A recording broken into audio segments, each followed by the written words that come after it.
जय हिंद दोस्तों। आज की इस वीडियो में पढ़ेंगे रसखान जी का जीवन परिचय और इनकी रचनाएं और साहित्यिक परिचय। तो चलिए स्टार्ट करते हैं।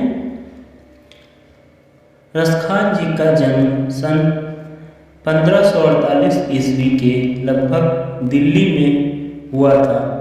रसखान का पूरा नाम सैयद इब्राहिम रसखान था। इनका पूरा नाम क्या था? सैयद इब्राहिम रसखान। वह दिल्ली के पठान सरदार थे, यानी कि वह दिल्ली के पठान सरदार थे। हिंदी साहित्य के प्रथम इतिहास के अनुसार इनका जन्म सन 1533 ईस्वी में बिहानी जिला हरदोई उत्तर प्रदेश में हुआ था। यानी कि इनका जन्म माना जाता है कि वह दिल्ली के पठान सरदार थे और दिल्ली में इनका जन्म हुआ था, लेकिन हिंदी साहित्य के प्रथम इतिहास के अनुसार माना जाता है कि इनका जन्म सन 1533 ईस्वी में बिहानी जिला हरदोई उत्तर प्रदेश में हुआ था।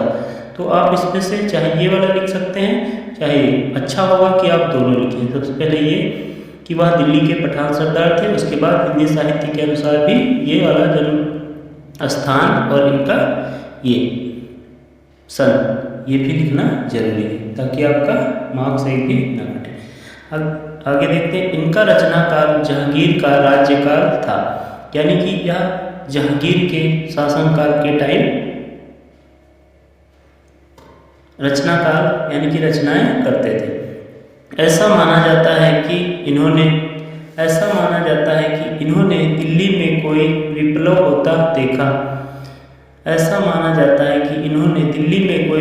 होता देखा जिससे व्यथित होकर यह गोवर्धन चले गए और वहां जाकर श्रीनाथ जी के शरणागत हुए। यह पहले रसिक प्रेमी थे, बाद में कृष्ण भक्त बन गए। सबसे पहले यह रसिक प्रेमी थे, उसके बाद यह कृष्ण भक्त बन गए।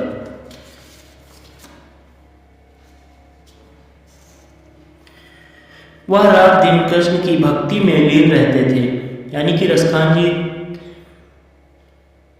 रात दिन कृष्ण की भक्ति में उनका भक्ति किया करते थे, कृष्ण भगवान का भक्ति किया करते थे। उसके बाद गोस्वामी विट्ठलनाथ से इन्होंने दीक्षा प्राप्त की।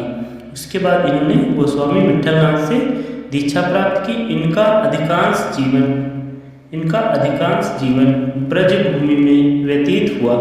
वह कहते थे, यदि पुनर्जन्म मिले तो ब्रज की पावन धरा पर मिले।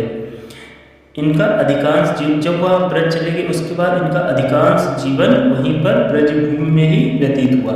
और वह कहा करते थे कि यदि अगर पुनर्जन्म मिलता है दोबारा, तो हमें ब्रज की इस पावन धरा पर, पावन धरती पर दोबारा जन्म मिले। कृष्ण भक्त रसखान जी की मृत्यु सन 1628 ईस्वी के लगभग वृंदावन में हुई थी, यानी कि 1628 ईस्वी में वृंदावन में रसखान जी की मृत्यु हो गई। चलिए एक बार और देख लेते हैं ताकि अच्छे से याद हो जाए। अगर आप एक दो बार अच्छे से ध्यान से समझ लेते तो आसानी से आपको याद हो जाए। रसखान जी का जन्म सन 1548 ईस्वी के लगभग दिल्ली में हुआ था। रसखान का पूरा नाम सैयद इब्राहिम रसखान था। वह दिल्ली के पठान सरदार थे। हिंदी साहित्य का प्रथम इतिहास के अनुसार इनका जन्म सन 1533 ईस्वी में बिहानी जिला हरदोई उत्तर प्रदेश में हुआ था। इनका रचना काल जहांगीर का राज्यकाल था।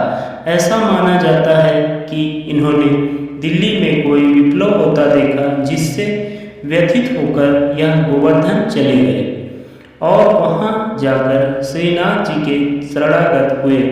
यह पहले रसिक प्रेमी थे, बाद में कृष्ण भक्त बन गए। वह रात दिन कृष्ण की भक्ति में लीन रहते थे। उसके बाद गोस्वामी विट्ठलनाथ से इन्होंने दीक्षा प्राप्त की। इनका अधिकांश जीवन ब्रज भूमि में व्यतीत हुआ। वह कहते थे यदि पुनर्जन्म मिले तो ब्रज की पावन धरा पर मिले। कृष्ण भक्त रसखान जी की मृत्यु सन 1628 ईस्वी के लगभग वृंदावन में हुई थी। अब देखते हैं रसखान जी की रचनाएं, प्रमुख रचनाएं। तो रचनाएं कौन कौन सी की हैं? सुजान रसखान, प्रेम वाटिका, रसखान पदावली, रसखान रत्नावली, ये हैं इनकी प्रमुख रचनाएं। दोस्तों अगर वीडियो अच्छा लगा हो तो प्लीज़ वीडियो को लाइक करें, चैनल पर नए हैं तो सब्सक्राइब करें। जय हिंद, वंदे मातरम।